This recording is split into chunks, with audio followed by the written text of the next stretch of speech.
Baiklah, Assalamualaikum warahmatullahi wabarakatuh. Pada kesempatan kali ini, di sini kami dari kelompok 7 ingin menjelaskan penyelesaian dari diskusi 4 tentang sistem persamaan linear. Adapun untuk kelompok 7, yang pertama terdiri dari Surya Adi Prasetyo, yang kedua ada Khairul Damar Jatiadi Wijaya, yang ketiga ada Anggito Wahyu Adi, dan yang keempat ada saya sendiri, Saiful Dama Maulidin, dan yang kelima ada Sifa Zamzami. Untuk penjelasan nomor satu, saya serahkan kepada teman saya. Dan pertanyaan nomor 1, pada setiap bagian tentukan apakah persamaan tersebut linear pada X1, X2, dan X3. Jelaskan bahasanya. Penjelasannya, mulai bentuk umum persamaan linear A1 X1 plus A2 X2 plus selanjutnya plus AN XN sama dengan B, di mana keterangannya adalah koefisien, B adalah konstanta, dan X adalah variabel. Syarat suatu persamaan bisa disebut persamaan linear apabila yang pertama tidak ada perkalian antar variabel, yang kedua variabel tidak dalam bentuk akar, yang ketiga variabel berpangkat satu atau pertama, yang keempat variabel bukan dalam bentuk fungsi eksponensial, trigonometri, logaritma. Maka penjelasannya yang A dan C itu persamaan tersebut linear pada X1, X2, dan X3 karena memenuhi syarat keempatnya. Yang B itu bukan persamaan linear karena X1 dan X3 tidak memenuhi syarat yang pertama, yaitu tidak ada perkalian antar variabel, sedangkan X1 dan X3 termasuk perkalian antar variabel. Yang D itu juga bukan persamaan linear karena satu kuadrat X1 nya itu berpangkat min 2 bukan 1 atau pertama, tidak memenuhi syarat yang ketiga. Untuk yang E juga bukan persamaan linear karena X1 nya 3/5 dan berpangkat 1, tidak memenuhi persamaan yang ketiga, tidak memenuhi syarat persamaan linear yang ketiga. Terus yang E itu persamaan tersebut tidak linear karena tidak ada variabel X3. Yang nomor 2,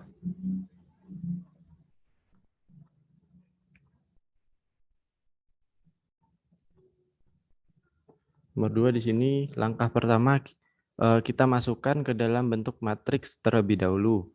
Lalu langkah pertama tukar baris pertama dengan baris kedua supaya angka pertama baris pertama menjadi angka 1. Lalu langkah kedua membuat kolom pertama menjadi 0. Baris pertama dikali min 2, lalu ditambah ke baris yang kedua. Langkah ketiga, baris pertama dikali min 3, dan ditambah ke baris yang ketiga, jadi kolom pertama sudah jadi baris elementar. Yang lalu langkah selanjutnya itu angka 1 di baris kedua, kita kalikan baris kedua dengan setengah. Lalu mengubah 0 di kolom kedua, dikalikan baris kedua dengan min 4, lalu baris ketiga. Langkah selanjutnya itu mengubah 1 di baris ketiga, kalikan baris ketiga dengan 1/6.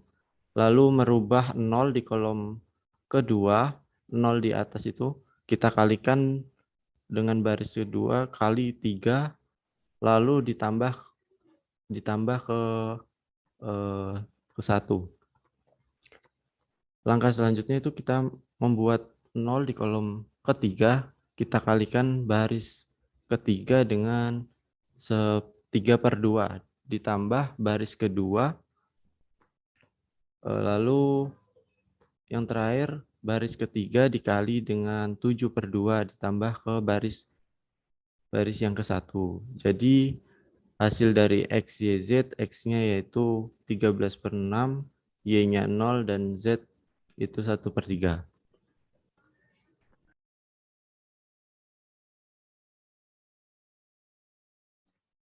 Yang selanjutnya adalah nomor 3.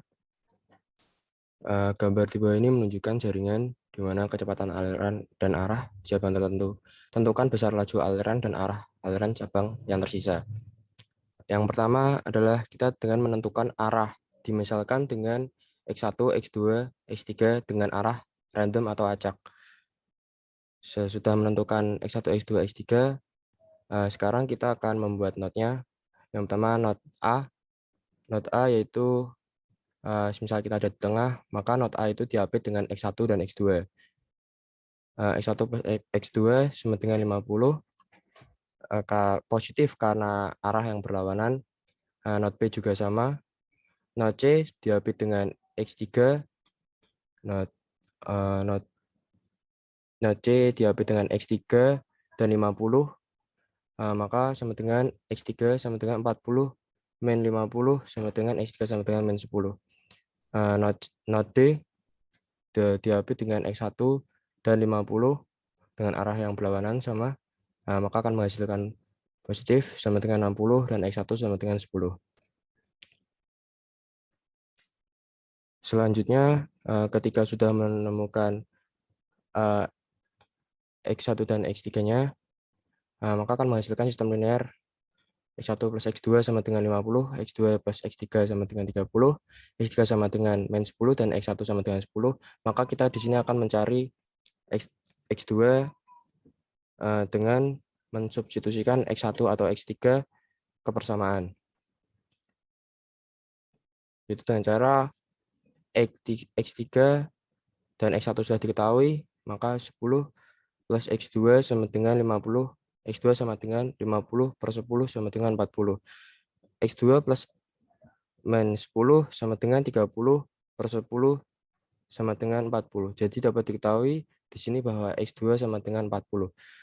Maka nilai yang didapat adalah X1 sama dengan 10, X2 sama dengan 40, dan X3 sama dengan min 10. Fakta bahwa X3 bernilai negatif, maka karena nilai X3 bernilai negatif, maka aliran yang dibuat salah. Yang semula X3 mengarah ke not B, berarti yang benar adalah menuju ke cabang not C.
Lalu nomor 4 soalnya gambar berikut menunjukkan laju aliran hidrokarbon yang diketahui masuk dan keluar dari jaringan pipa di kilang minyak.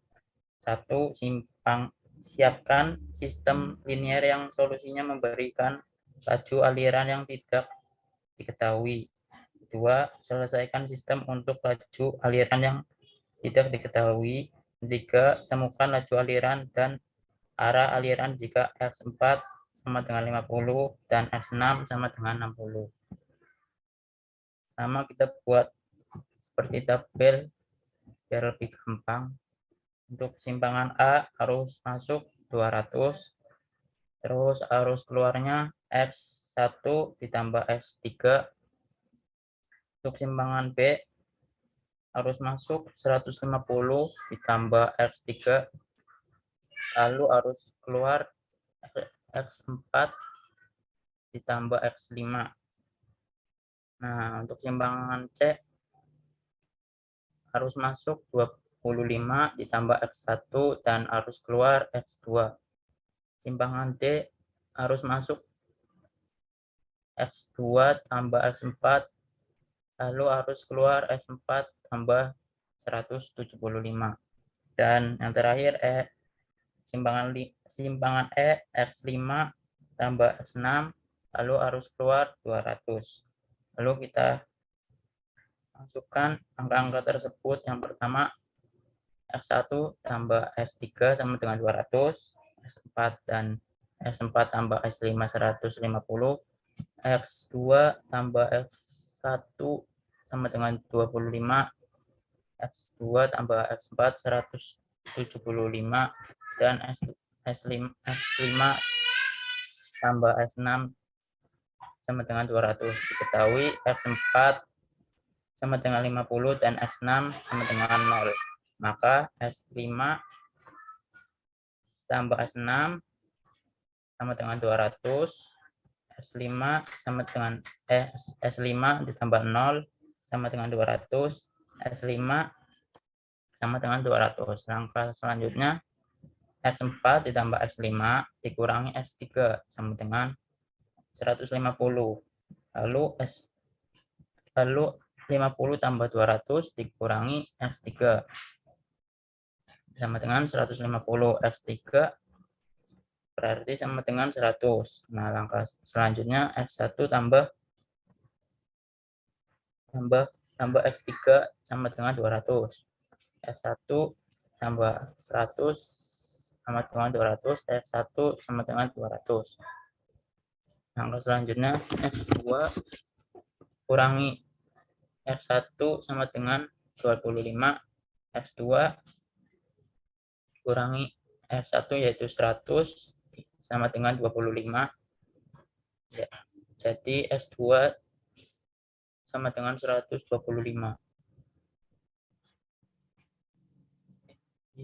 S2 tambah S4 kurang S6 sama dengan 175. 125 tambah 50 kurangi 0 175. Maka S1 ya, sama dengan 100, S2 125, S3 100, S4 50, S5 200. Nah, S6 sama dengan 0. Jumlah arus masuk sama dengan 200 ditambah 100 tambah 25 sama dengan 375. Dan jumlah arus keluar 175 ditambah 200 sama dengan 375.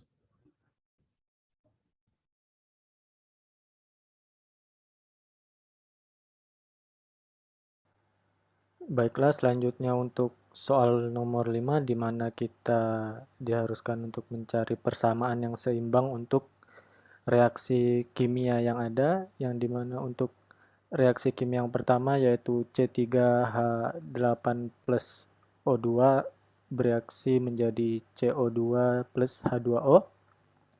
Pertama-tama kita menginisialisasikan masing-masing senyawanya dengan huruf. Di sini jadi senyawa C3H8 kita inisialisasikan sebagai A, lalu O2 sebagai B, kemudian ada CO2 sebagai C dan H2O sebagai D. Lalu kemudian di sini kita menghitung jumlah masing-masing atom yang terdapat pada setiap senyawanya. Yang dimana untuk atom C ada 3 pada senyawa A dan 1 pada senyawa C. Jadi persamaannya adalah 3A sama dengan C. Lalu untuk atom hidrogen atau atom H itu ada 8 atom hidrogen pada senyawa A, kemudian ada 2 atom H pada senyawa D, dan yang terakhir untuk atom O ada 2 pada senyawa B, kemudian ada 2 pada senyawa C dan 1 pada senyawa D. Nah, di sini kita inisialisasi memisalkan apabila A itu sebagai koefisien yang bernilai 1, maka di sini kita substitusikan persamaan-persamaan yang ada di atas, di mana untuk persamaan yang pertama untuk atom C yaitu C sama dengan 3A, dan didapatkan hasilnya 3 dikali 1 yaitu 3. Kemudian untuk persamaan atom H yaitu 8A sama dengan 2D. Di sini didapatkan 8 dikali 1 sama dengan 2D, yaitu menjadi D sama dengan 8/2 ya, yang didapatkan hasilnya adalah 4. Kemudian untuk persamaan terakhir, persamaan atom O, yaitu 2B sama dengan 2C ditambah D. Di sini kita mencari B, yang dimana 2B sama dengan 2 dikali 3 plus 4, yang didapatkan hasilnya B sama dengan 10/2 yaitu 5. Maka didapatkanlah A sama dengan 1, lalu B sama dengan 5, C sama dengan 3, dan D sama dengan 4, sehingga persamaan yang seimbang untuk reaksi kimia C3H8 plus O2 bereaksi menjadi CO2 plus H2O adalah C3H8 plus 5O2 bereaksi menjadi 3CO2 plus 4H2O. Lalu selanjutnya untuk reaksi kimia B, di sini kita lakukan hal yang sama dengan sebelumnya, yang dimana senyawa C6H12O6 ini kita inisialisasikan sebagai A, lalu CO2 sebagai B, dan C2H5OH sebagai C. Di sini kita kembali buat persamaan untuk masing-masing atom, yang dimana untuk atom C memiliki persamaan yaitu 6A, atau ada 6 atom C pada senyawa A, lalu 1 atom C pada senyawa B, lalu ada 2 atom C pada senyawa C. Maka didapatkan persamaan 6A sama dengan B plus 2C. Lalu untuk atom H, di sini ada 12 atom H pada senyawa A, dan terdapat